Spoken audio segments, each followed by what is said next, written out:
Hello everybody, welcome back to the channel. So today we're continuing with my read aloud series of the first Twilight book, and we are at the point where we are getting the payoff, where Edward steps out into the sun. Oh my gosh, I feel like I've been waiting for this moment for the past 2 weeks since I started this series. So we're at chapter 13, which is called Confessions. So before we begin the chapter reading, I just have to put the disclaimer out there that I don't own any of the text, I don't own the concept, I don't own any of the characters. This is simply a read aloud video made for entertainment purposes, and it's all in fair use. And I acknowledge that Twilight and everything surrounding Twilight is owned by Stephanie Meyer. So we're going to continue with reading Twilight by Stephanie Meyer, chapter 13, Confessions. Edward in the sunlight was shocking. I couldn't get used to it, though I'd been staring at him all afternoon. His skin, white despite the faint flush from yesterday's hunting trip, literally sparkled like thousands of tiny diamonds were embedded in the surface. He lay perfectly still in the grass, his shirt open over his sculpted, incandescent chest, his scintillating arms bare. His glistening pale lavender lids were shut, though of course he didn't sleep. A perfect statue, carved in some unknown stone, smooth like marble, glittering like crystal. Now and then, his lips would move, so fast it looked like they were trembling. But when I asked, he told me he was singing to himself. It was too low for me to hear. I enjoyed the sun too, though the air wasn't quite dry enough for my taste. I would have liked to lie back as he did and let the sun warm my face. But I stayed curled up, my chin resting on my knees, unwilling to take my eyes off him. The wind was gentle. It tangled my hair and ruffled the grass that swayed around his motionless form. The meadow, so spectacular to me at first, paled next to his magnificence. Hesitantly, always afraid even now that he would disappear like a mirage, too beautiful to be real. Hesitantly, I reached out one finger and stroked the back of his shimmering hand, where it lay within my reach. I marveled again at the perfect texture. Satin smooth, cool as stone. When I looked up again, his eyes were open, watching me. Butterscotch today, lighter, warmer after hunting. His quick smile turned up the corners of his flawless lips.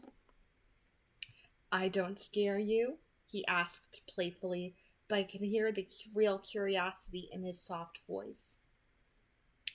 "No more than usual." He smiled wider. His teeth flashed in the sun. I inched closer, stretching out my whole hand now to trace the contours of his forearm and with my fingertips. I saw that my fingers trembled and knew it wouldn't escape his notice. "Do you mind?" I asked, for he had closed his eyes again. "No," he said without opening his eyes. "You can't imagine how that feels." He sighed. I lightly trailed my hand over the perfect muscles of his arm, followed the faint pattern of bluish veins inside the crease at his elbow. With my other hand, I reached to turn his hand over. Realizing what I wished, he flipped his palm up in one of those blindingly fast, disconcerting movements of his. It startled me. My fingers froze on his arm for a brief second. "Sorry," he murmured. I looked up in time to see his golden eyes close again. "It's too easy to be myself with you."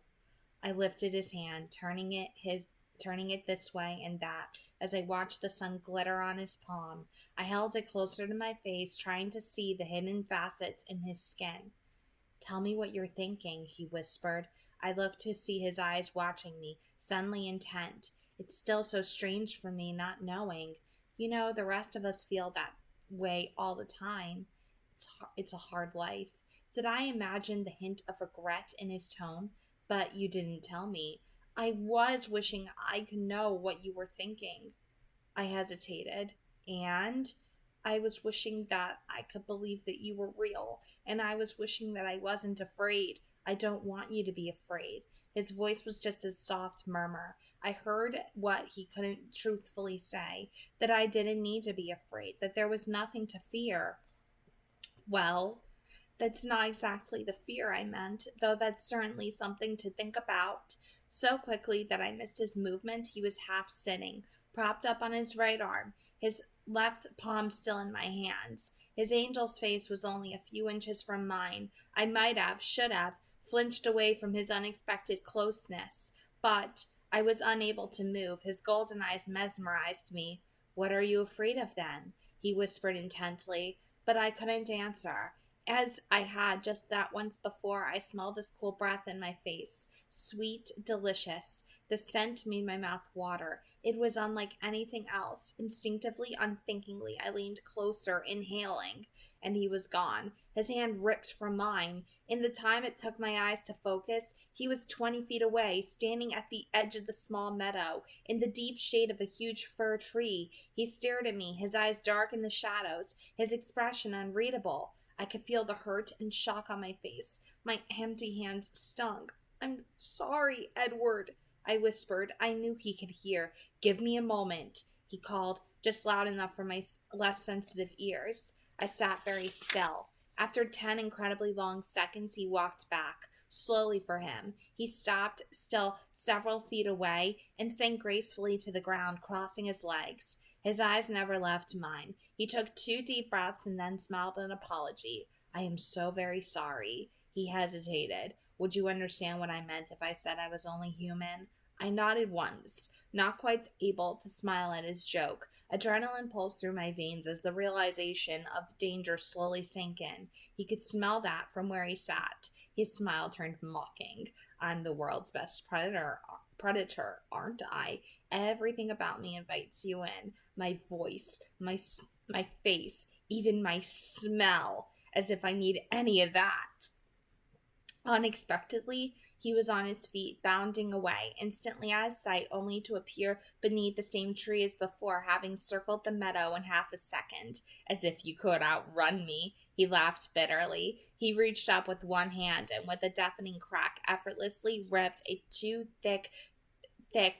2-foot thick branch from the tree of the spruce. He balanced it in that hand for a moment and then threw it with a blinding speed, shattering it against another huge tree which shook and trembled at the blow. And he was in front of me again, standing 2 feet away, still as a stone.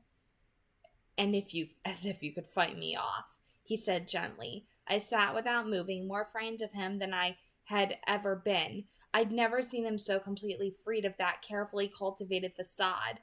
He'd never been less human or more beautiful.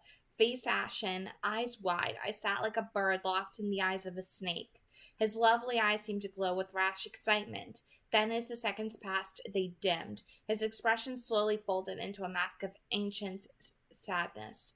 "Don't be afraid," he murmured, his velvet voice unintentionally seductive. "I promise." He hesitated. "I swear not to hurt you." He seemed more concerned with convincing himself than me.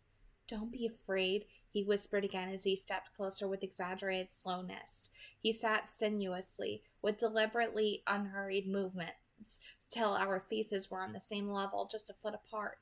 "Please forgive me," he said formally. "I can control myself. You caught me off guard, but I'm on my best behavior now." He waited, but I still couldn't speak. "I'm not thirsty today, honestly." He winked. At that I had to laugh, though the sound was shaky and breathless. "Are you all right?" he asked tenderly, reaching out slowly, carefully, to place his marble hand back in mine. I looked at his smooth, cold hand, and then at his eyes. They were soft, repentant. I looked back at his hand, and then deliberately returned to tracing the lines in his hand with my fingertips. I looked up and smiled timidly. His answering smile was dazzling. "So where were we before I behaved so rudely?" he asked in the gentle cadences of an earlier century. "I honestly can't remember." He smiled, but his face was ashamed. "I think we were talking about why you were afraid, besides the obvious reason." "Oh, right. Well?" I looked down at his hand and doodled aimlessly across his smooth, iridescent palm. The seconds ticked by. "How easily frustrated I am," He sighed. I looked into his eyes abruptly, grasping that this was every bit as new to him as it was to me.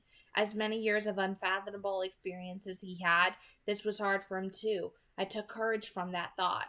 I was afraid because, well, for obvious reasons, I can't stay with you, and I'm afraid that I'd like to stay with you much more than I should. I looked down at his palm as I spoke. It was difficult for me to say this aloud. Yes, he agreed slowly. That is something to be afraid of indeed. Wanting to be with me, that's really not in your best interest. I frowned. I should have left long ago. He sighed. I should leave now, but I don't know if I can. I don't want you to leave. I mumbled pathetically, staring down again, which is exactly why I should. But don't worry, I'm essentially a selfish creature. I crave your company too much to do what I should. I'm glad. Don't be. He withdrew his hand more gently this time. His voice was harsher than usual. Harsh for him, still more beautiful than any human voice. It was hard to keep up. His sudden mood changes left me always a step behind, dazed. It's not only your company I crave. Never forget that. Never forget I am more dangerous to you than I am to anyone else. He stopped, and I looked to see him gazing unseeingly into the forest. I thought for a moment. I don't think I understand exactly what you mean, by that last part anyway, I said. He looked back at me and smiled, his mood shifting yet again. How do I explain? He mused. And without frightening you again. Without seeming to think about it, he placed his hand back in mine. I held it tightly in both of mine. He looked at our hands. That's amazingly pleasant. The warmth. He sighed. A moment passed as he assembled his thoughts. You know how everyone enjoys different flavors? He began. Some people love chocolate ice cream, others prefer strawberry. I nodded. Sorry about the food analogy. I couldn't think of another way to explain. I smiled. He smiled ruefully back. You see, every person smells different, has a different essence. If you locked an alcoholic in a room full of stale beer, he'd gladly drink it, but he could resist if he wished to if he were a recovering alcoholic. Now let's say you placed in that room a glass of 100-year-old brandy, the rarest, finest cognac, and filled the room with its warm aroma. How do you think he would fare then? We sat silently, looking into each other's eyes, trying to read each other's thoughts. He broke the silence first. Maybe that's not the right comparison. Maybe it would be too easy to turn down the brandy. Perhaps I should have made our alcoholic a heroin addict instead. So what you're saying is I'm your brand of heroin? I teased, trying to lighten the mood. He smiled swiftly, seeming to appreciate my effect. Yes, you are exactly my brand of heroin. Does that happen often? I asked. He looked across the treetops, thinking through his response. I spoke to my brothers about it. He still stared into the distance. To Jasper, every one of you is much the same. He's the most recent to join our family. It's a struggle for him to abstain at all. He hasn't had time to grow sensitive to the differences in smell, in flavor. He glanced swiftly at me, his expression apologetic. Sorry, he said. I don't mind. Please, don't worry about offending me or frightening me or whichever. That's the way you think. I can understand, or I can try to at least. Just explain however you can. He took a deep breath and gazed at the sky again. So Jasper wasn't sure if he'd ever come across someone who was as...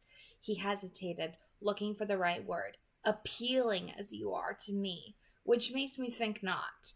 Emmett has been on the wagon longer, so to speak, and he understood what I meant. He says twice for him, once stronger than the other. And for you, never. The word hung there for a moment in the warm breeze. What did Emmett do? I asked to break the silence. It was the wrong question to ask. His face grew dark, his hand clenched into a fist inside mine. He looked away. I waited, but he wasn't going to answer. I guess I know, I finally said. He lifted his eyes. His expression was wistful, pleading. Even the strongest of us fall off the wagon, don't we? What are you asking? My permission? My voice was sharper than I'd intended. I tried to make my tone kinder. I could guess what his honesty must cost him. I mean, is there no hope then? How calmly could I discuss my own death? No. He was instantly contrite. Of course there's hope. I mean, of course I won't. He left the sentence hanging, his eyes burned into mine. It's different for us. Emmett, these were strangers he happened across. It was a long time ago, and he wasn't as practiced, as careful as he is now. He fell silent and watched me intently as I thought it through. So if we'd met, in a dark alley or something, I trailed off.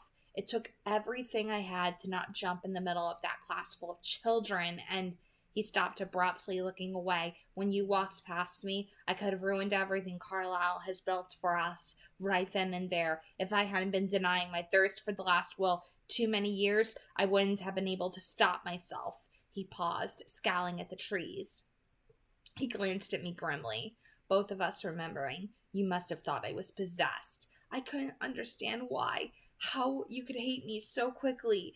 To me, it was like you were some kind of demon, summoned straight from my own personal hell to ruin me. The fragrance coming off your skin, I thought it would make me deranged that first day. In that 1 hour, I thought of 100 different ways to lure you from the room with me to get you alone, and I fought them each back, thinking of my family, what I could do to them. I had to run out to get away before I could speak the words that would make you follow.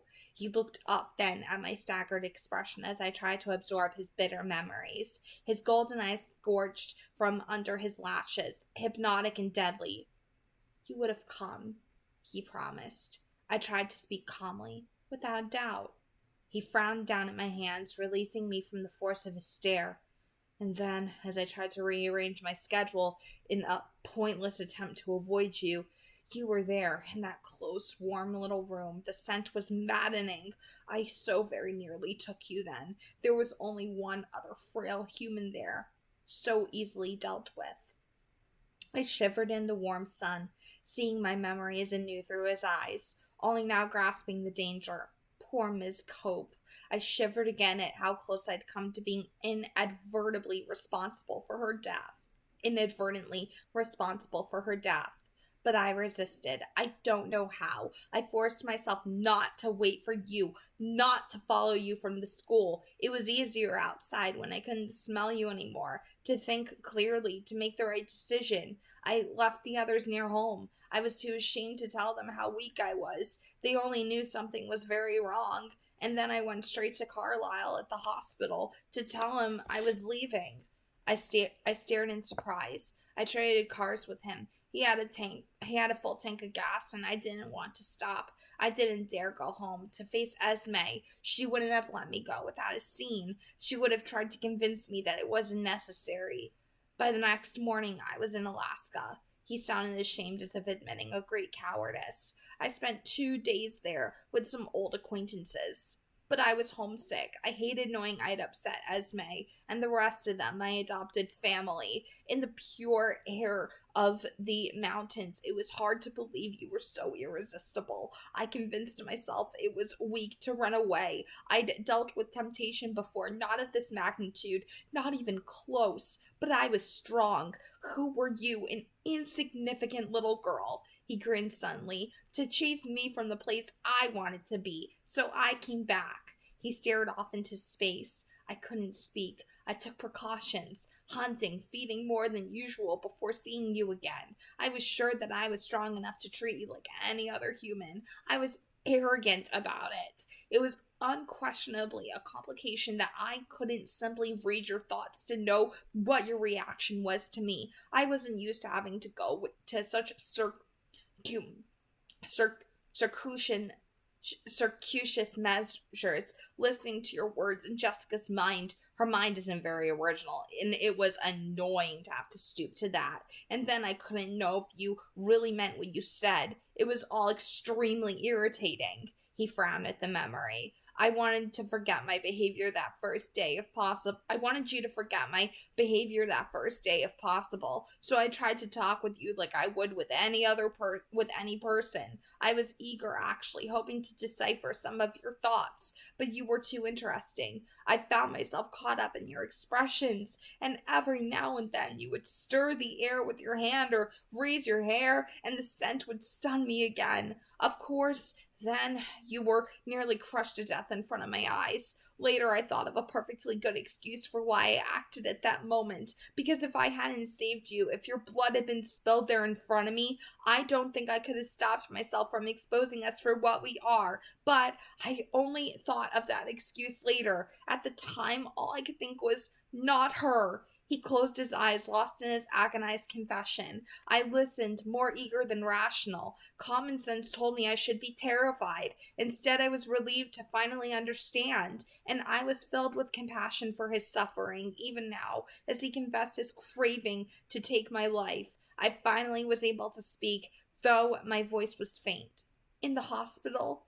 His eyes flashed up to mine. I was appalled. I couldn't believe I had put us in danger after all, put myself in your power, you of all people, as if I needed another motive to kill you. We both flinched as the words slipped out, but it had the opposite effect. He continued quickly. I fought with Rosalie, Emmett, and Jasper when they suggested that now was the time, the worst fight we've ever had. Carlisle sided with me and Alice. He grimaced when he said her name. I couldn't imagine why. Esme told me to do whatever I had to in order to stay. He shook his head indulgently. All that next day, I eavesdropped on the minds of everyone you spoke to, shocked that you kept your word. I didn't understand you at all, but I knew I couldn't become more involved with you. I did my very best to stay as far from you as possible, and every day the perfume of your skin, your breath, your hair, it hit me as hard as the very first day. He met my eyes again, and they were surprisingly tender. And for all that, he continued, I'd have fared better if I had exposed us all at that first moment, than if now, here, with no witnesses and nothing to stop me, I were to hurt you. I was human enough to ask, why, Isabella? He pronounced my full name carefully, then playfully ruffled my hair with his free hand. A shock ran through my body at his casual touch. Bella, I couldn't live with myself if I ever hurt you. You don't know how it's tortured me. He looked down, ashamed again. The thought of you still white, cold, to never see you blush scarlet again, to never see that flush of irritation in your eyes when you see through my pretenses. It would be unendurable. He lifted his glorious, agonized eyes to mine. You are the most important thing to me now. The most important thing to me ever. My head was spinning at the rapid change in direction our conversation had taken. From the cheerful topic of my impending demise, we were suddenly declaring ourselves. He waited, and even though I looked down to study our hands between us, I knew his golden eyes were on me. You already know how I feel, of course. I finally said, I'm here, which roughly translated means I would rather die than stay away from you. I frowned. I'm an idiot. You are an idiot, he agreed with a laugh. Our eyes met, and I laughed too. We laughed together at the idiocy and sheer impossibility of such a moment. And so the lion fell in love with the lamb, he murmured. I looked away, hiding my eyes as I thrilled to the word. What a stupid lamb, I sighed. What a sick, masochistic lion. He stared into the shadowy forest for a long moment, and I wondered where his thoughts had taken him. Why? I began and then paused, not sure how to continue. He looked at me and smiled. Sunlight glinted off his face, his teeth. Yes?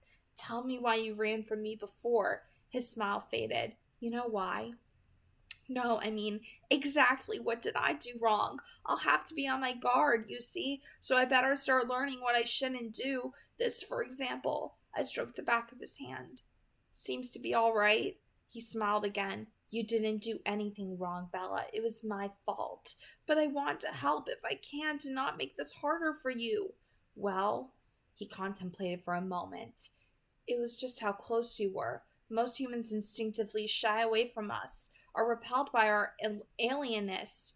I wasn't expecting you to come so close, and the smell of your throat. He stopped short, looking to see if he'd upset me. Okay then, I said flippantly, trying to alleviate the suddenly tense atmosphere. I tucked my chin. No throat exposure. It worked. He laughed. No, really, it was more the surprise than anything else. He raised his free hand and placed it gently on the side of my neck. I sat very still, the chill of his touch an unnatural warning. a warning telling me to be terrified, but there was no feeling of fear in me. There were, however, other feelings. You see, he said, perfectly fine. My blood was racing, and I wished I could slow it, sensing that this must make everything so much more difficult. The thudding of my pulse in my veins. Surely he could hear it. The blush on your cheeks is lovely, he murmured. He gently freed his other hand. My hands fell limply into my lap. Softly he brushed my cheek, then held my face between his marble hands. Be very still, he whispered, as if I wasn't already frozen. Slowly, never moving his eyes from mine, he leaned toward me. Then abruptly, but gently, he rested his cold cheek against the hollow base of my throat. I was quite unable to move, even if I'd wanted to. I listened to the sound of his even breathing, watching the sun and wind play in his bronze hair, more human than any other part of him. With deliberate slowness, his hands slid down the sides of my neck. I shivered, and I heard him catch his breath, but his hands didn't pause as they softly moved to my shoulders and then stopped. His face drifted to the side, his nose skimming across my collarbone. He came to rest with the side of his face pressed tenderly against my chest, listening to my heart. Ah, he sighed. I don't know how long we sat without moving. It could have been hours. Eventually the throb of my pulse quieted, but he didn't move or speak again as he held me. I knew at any moment it could be too much, and my life could end so quickly that I might not even notice, and I couldn't make myself be afraid. I couldn't think of anything except that he was touching me. And then, too soon, he released me. His eyes were peaceful. It won't be so hard again, he said with satisfaction. Was that very hard for you? Not nearly as bad as I imagined it would be. And you? No, it wasn't bad. For me. He smiled at my inflection. You know what I mean. I smiled. Here. He took my hand and placed it against his cheek. Do you feel how warm it is? And it was almost warm, his usually icy skin. But I barely noticed, for I was touching his face, something I dreamed of constantly since the first day I'd seen him. Don't move, I whispered. No one could be still like Edward.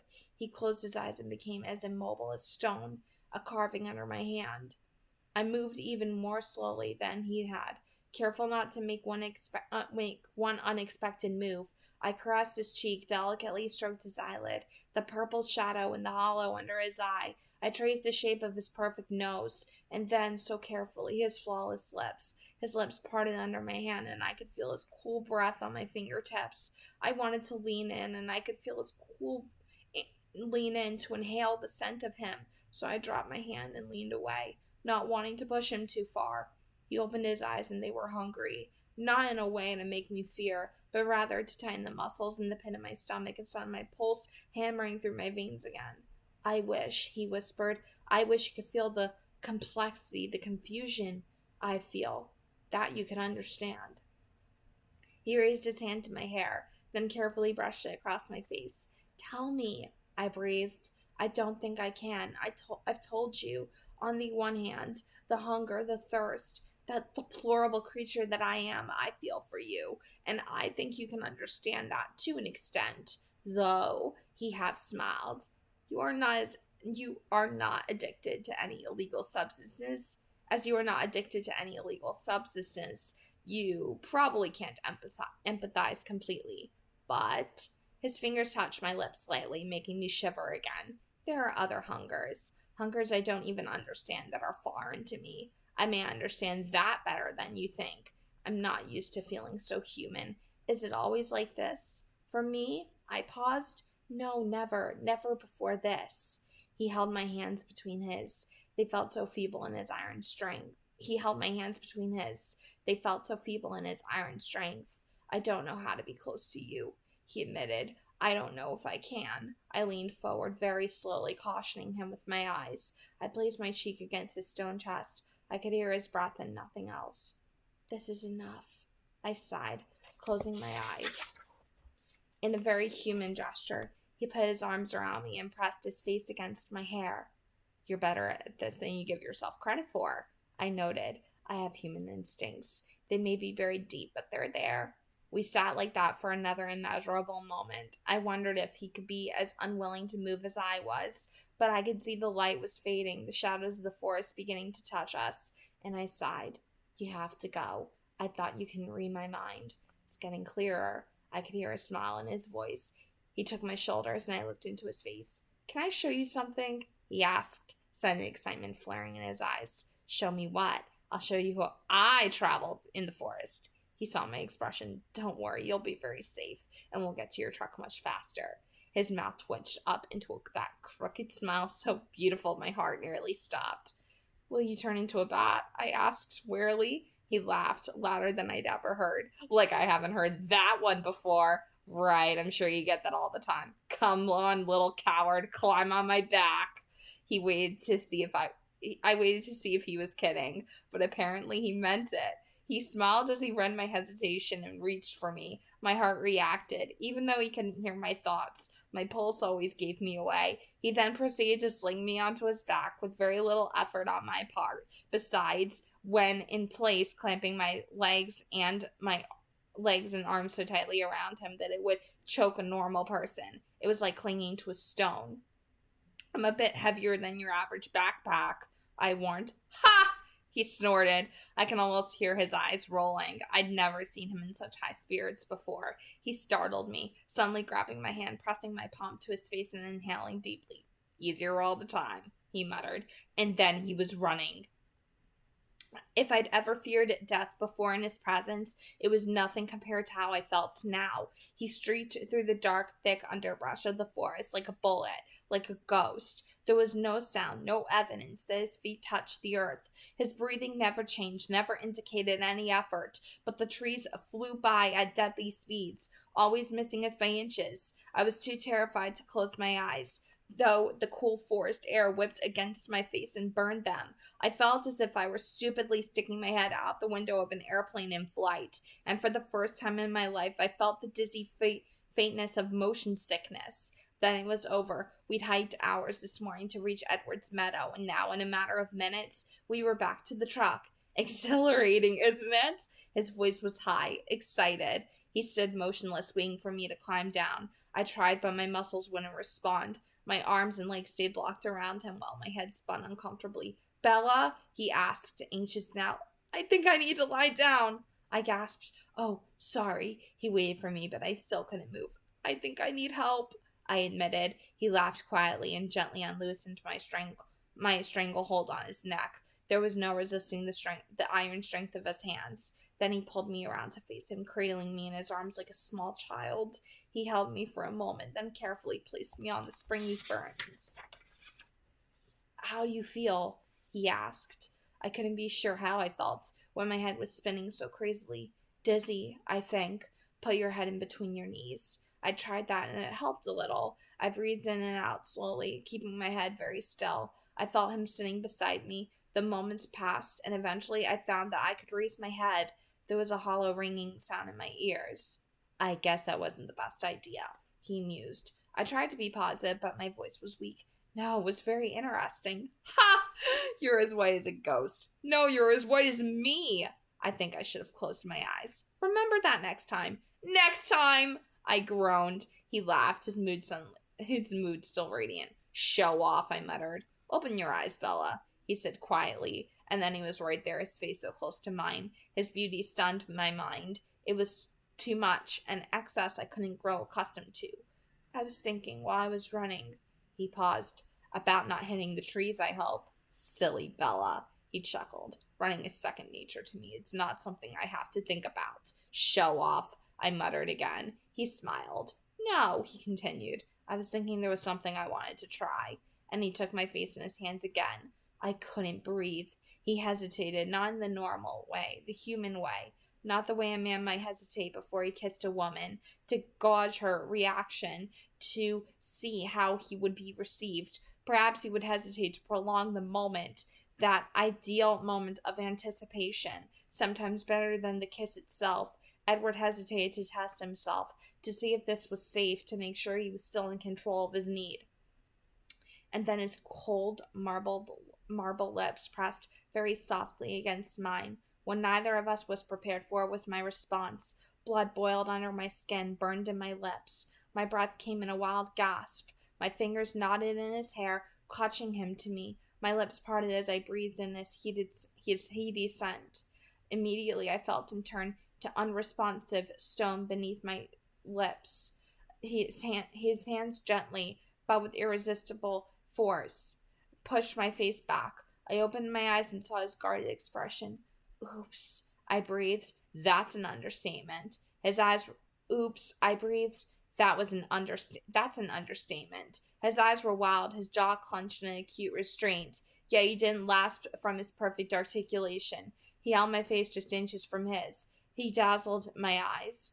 I tried to disengage myself, to give him some room. His hands refused to let me move so much as an inch. No, it's tolerable. Wait for a moment, please. His voice was polite, controlled. I kept my eyes on his, watched as the excitement in them faded and gentled, and then he smiled a surprisingly impish grin. There, he said, obviously pleased with himself. Tolerable? I asked. He laughed aloud. It's stronger than I thought. I'm stronger than I thought. It's nice to know. I wish I could say the same. I'm sorry. You are only human after all. Thanks so much, I said, my voice acerbic. He was on his feet in one of his lithe, almost invisibly quick movements. He held out his hand to me, an unexpected gesture. I was so used to our standard of careful non-contact. I took his icy hand, needing the support more than I thought. My balance had not yet returned. Are you still faint from the run, or was it my kissing expertise? How light-hearted, how human he seemed as he laughed now, his seraphic face untroubled. He was a different Edward than the one I had known, and I felt all the more besotted by him. It would cause me physical pain to be separated from him now. I can't be sure, I'm still woozy, I managed to respond. I think it's some of both, though. Maybe you should let me drive. Are you insane? I protested. I can drive better than you on your best day, he teased. You have much slower reflexes. I'm sure that's true, but I don't think my nerves or my truck could take it. Some trust, please, Bella. My hand was in my pocket, curled tightly around the key. I pursed my lips, deliberated, then shook my head with a tight grin. Nope, not a chance. He raised his eyebrows in disbelief.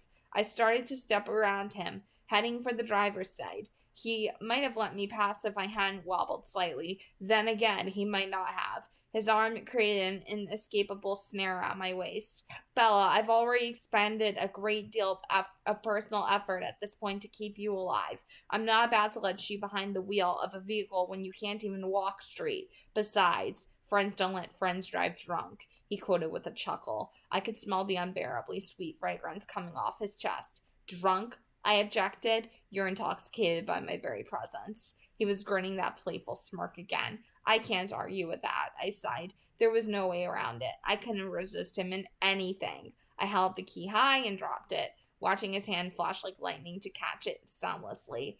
Take it easy. My truck is a senior citizen. Very sensible, he approved. Are you not affected at all? I asked. Irked by my presence? Again, his mobile features transformed. His expression became soft, warm. He didn't answer at first. He simply bent his face to mine and brushed his lips slowly along my jaw, from my ear to my chin, back and forth. I trembled. Regardless, he finally murmured, I have better reflexes. We did it! Oh, that was it! Oh my gosh. Ooh. Okay.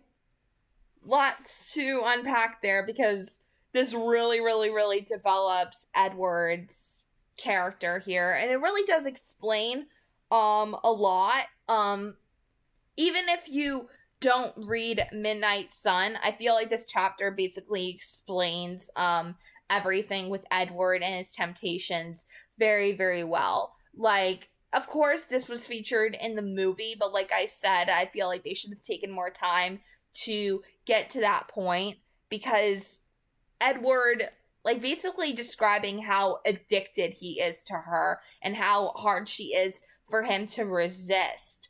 Like, that alone explains the fact that he's completely imperfect and he's trying so hard to basically resist his own nature to keep her safe.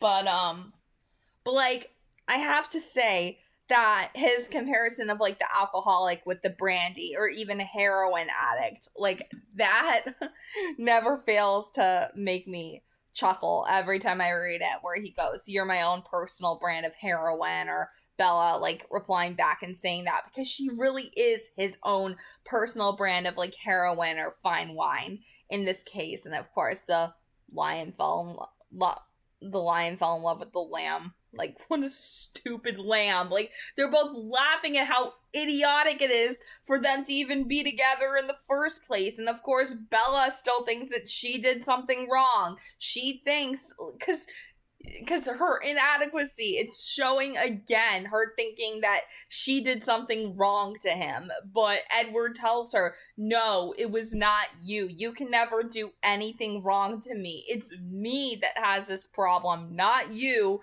You are perfect in every single way. Me, not so much. So it's damn clear that Edward is basically putting her on a pedestal pretty much at this point.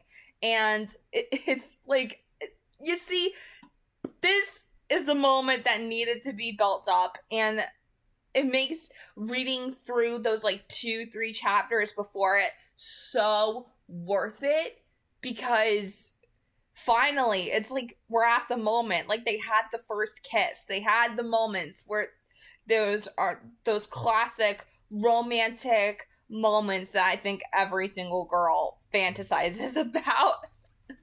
So, oh my god, like, oh man, I'm reliving my teenage fantasy right there. Oh man, it's so freaking cute. Oh man, I can't. Like, that's all I can say about this chapter. That's all I can say. Because I barely have any words. I'm speechless over it. I really am. Because this truly was one of the best written chapters in the entire book. You know, when I have like no other words to say for it, because it was just perfect. Like, you know for a fact that this was Stephenie Meyer's dream that she saw in her head of Edward and Bella in the meadow together. This was the dream that she had at night that sparked her to write this book. And oh my god, it literally does feel like a dream when you read it. It feels so unreal, and it feels like the ultimate fantasy that, of course, I personally dream of too. So it's like, oh man. Like, that's all I can say. I'm speechless. I have no other words. So I hope you guys enjoy the reading of this chapter, and we're going to continue tomorrow with chapter 14, which is called Mind Over Matter. So if you happen to be brand new to the channel, you can subscribe. You can also leave a like on the video and comment down below as well, and share your thoughts on the reading as well as the chapter itself in the comment section. So God bless, happy viewing, and have a nice day, everyone.